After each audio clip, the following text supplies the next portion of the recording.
السلام عليكم غزالاتي، كي دايرين؟ لاباس عليكم؟ مرحبا بكم معايا في فيديو جديد. اليوم ان شاء الله جبت لكم احسن واسرع وصفه لزياده الوزن، تدير الحنيكه، تتقاد الفورمه، الارداف، اي حاجه بغيتيها وانتويه بغيتيها تزيان. فبهاد الوصفه هذه اكيد غتودعي النحافه بجوج مكونات فقط.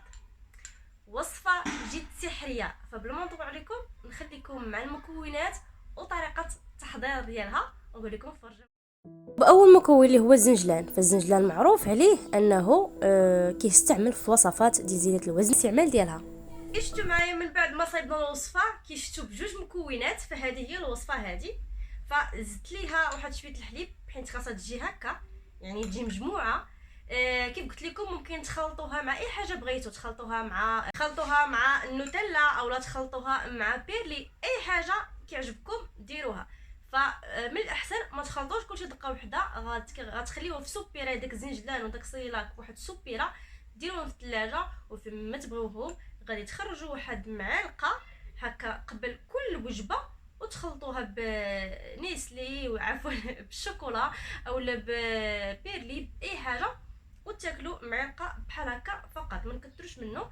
معلقه قبل كل وجبه، يعني قبل الفطور، قبل الغداء، قبل العشاء بساعه، باش الا كنا حيت الا كناها بساعه، سمحوا لي على الصداع، حيت الا كناها بساعه غتفتح لينا الشهيه مزيان، يعني ناكلوها ونتسناو ساعه عاد ناكلو الوجبه المواليه.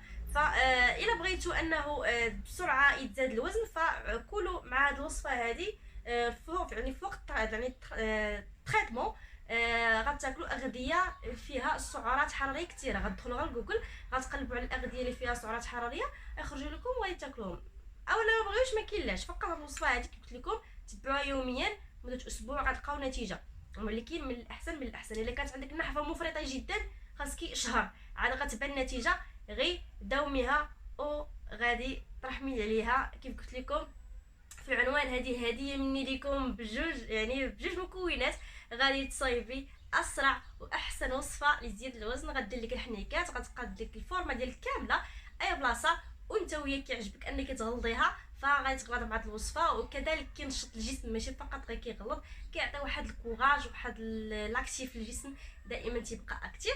فهذا الشيء اللي كاين. كنتمنى انه هذه الوصفه هذه تبارطاجيوها مع الناس باش تعم الفائده عندكم. تنساو وما تنساوش ديروا لي اللايكات باش هكا الفيديو وزيد يوصل عند الناس.